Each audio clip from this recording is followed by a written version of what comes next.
తెలంగాణ నుంచి రాజ్యసభ సభ్యులుగా ఇద్దరిని ఖరారు చేసింది కాంగ్రెస్ అధిష్టానం. మాజీ ఎంపీ సీనియర్ నేత రేణుకా చౌదరితో పాటు మాజీ ఎంపీ అంజన్ కుమార్ యాదవ్ కుమారుడు అనిల్ కుమార్ యాదవ్ పేర్లను ప్రకటించింది. తెలంగాణ నుంచి రాజ్యసభ సభ్యులుగా ఇద్దరిని ఖరారు చేసింది కాంగ్రెస్ అధిష్టానం. మాజీ ఎంపీ సీనియర్ నేత రేణుకా చౌదరితో పాటు మాజీ ఎంపీ అంజన్ కుమార్ యాదవ్ కుమారుడు అనిల్ కుమార్ యాదవ్ పేర్లను ప్రకటించింది. రైట్, డీటెయిల్స్ మదార్ అందిస్తారు. మదార్, కాంగ్రెస్ రాజ్యసభ అభ్యర్థుల ఎంపికపై అప్డేట్స్ ఏంటి?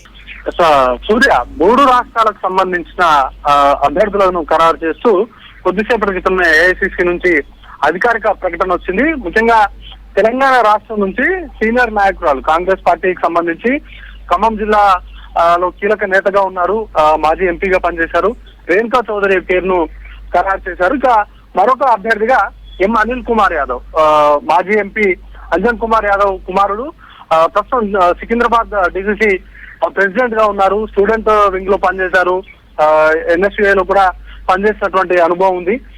ఈ ఇద్దరు పేర్లను తెలంగాణ రాష్ట్రం నుంచి అభ్యర్థులుగా ఉండబోతున్నారు ఇద్దరు. ఇక మిగతా రాష్ట్రాలకు సంబంధించి చూసుకున్నట్లయితే కర్ణాటక నుంచి 3 స్థానాలు కాంగ్రెస్ పార్టీకి వస్తున్నాయి. దాంట్లో అజయ్ మాకెన్ ఢిల్లీకి సంబంధించి గతంలో పిసిసి అధ్యక్షుడిగా పనిచేశారు, ఢిల్లీ ప్రదేశ్ కాంగ్రెస్ కమిటీ అధ్యక్షుడిగా పనిచేశారు. అలాగే కొన్ని రాష్ట్రాలకు సంబంధించి ఇన్ఛార్జ్ లో కూడా వ్యవహరించినటువంటి నేత అజయ్ మాకెన్. ఆయన ఈసారి కర్ణాటక నుంచి ఆయన ప్రాతినిధ్యం కల్పించారు. ఇంకా మరొక వైపు కర్ణాటక నుంచి మరొక 2 స్థానాలు సయ్యద్ నాసిర్ హుస్సేన్, అలాగే జీసీ చంద్రశేఖర్, ఇద్దరు పేర్లను ఖరారు చేశారు. ఇక మధ్యప్రదేశ్ నుంచి ఒక స్థానానికి అభ్యర్థులు అయితే ఫైనల్ చేశారు. అశోక్ సింగ్ అభ్యర్థిత్వాన్ని ఖరారు చేస్తూ నిర్ణయం అయితే తీసుకున్నారు. రేపటితోటి ఈ నామినేషన్లకు సంబంధించిన గడువు అనేది కూడా ముగుస్తుండడంతో ఈ అభ్యర్థుల ప్రకటన అయితే కొంత తర్జన భర్జన అయితే జరిగింది.